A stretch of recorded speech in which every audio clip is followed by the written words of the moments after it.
This is huge, shutting down Hollywood Boulevard for this film. I know, it's very inconvenient. This is my neighborhood, Do you know how resentful I am of these type of things that happen frequently on Hollywood Boulevard? Because it messes up the whole neighborhood. You can't get any food delivered, you can't get in and out of your house. It's not very inconvenient, but tonight it's kind of cool.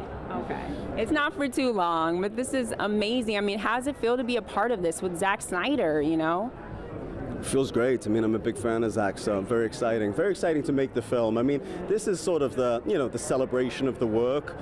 The work is what's important, and so we had an amazing time making this film together. Speaking of this film, working with Zack, what was it like working with him on this film? The cast talked about the family environment. What was it like for you?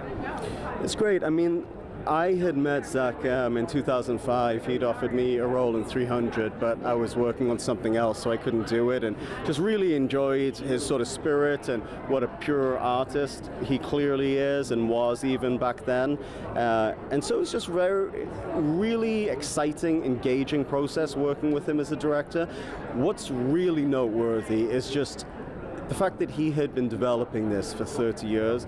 He had every element of it, every nuance of this completely realized in his mind before we started shooting. You would think in a process like that our job is just to show up and do exactly what we're told, but that's not the case at all working with Zack. In spite of having the whole thing completely realized in his mind, he still leaves a large section open for us to come in and do our work and to collaborate and participate and play. It's real it's kind of rock and roll. He has a very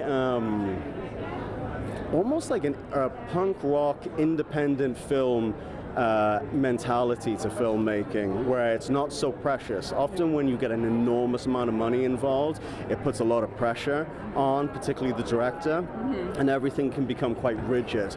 With Zack, it's the opposite. He's just like, let's rock and roll. They gave us this money, let's go spend it and make the best movie we can make. Oh, that's awesome. I mean, you can see how the cast kind of plays and leans into it. I mean, the choreography alone is just amazing.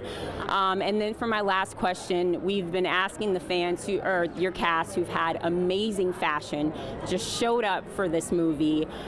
How would you say that you're channeling your inner rebel with the look and just the excitement happening tonight? So what happened was was my energy's a little low, I needed a drink of water. We all got quite sick on this press tour, and I got incredibly sick, and was in hospital in London 32 hours ago. I checked out of hospital just to come here,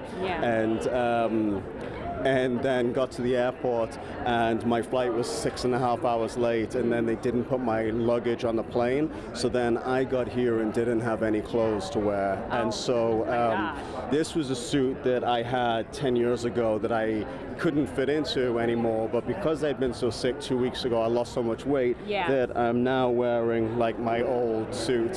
So the whole thing, the last few hours, the last, I would say, 48 hours have been a real trial. But here we are. We're here, we're smiling. I, in 25 years, proud to say I've never missed an hour of work in my career. I just show up no matter what, but I had a sort of a complication from getting the flu, and my kidneys were really in trouble, and so I was in hospital for 36 hours on an IV, and then just got out and came straight here. So I feel like I'm kind of having an out-of-body experience right now, to be honest, but we're showing up. I'm trying to smile. I'm wearing my suit that I've not been able to wear for 10 years, so I guess that's a silver lining. Yeah, oh my gosh. Well, I'm glad that you're okay. Yeah, thank you. Seriously, that is intense, It's been an intense week for sure.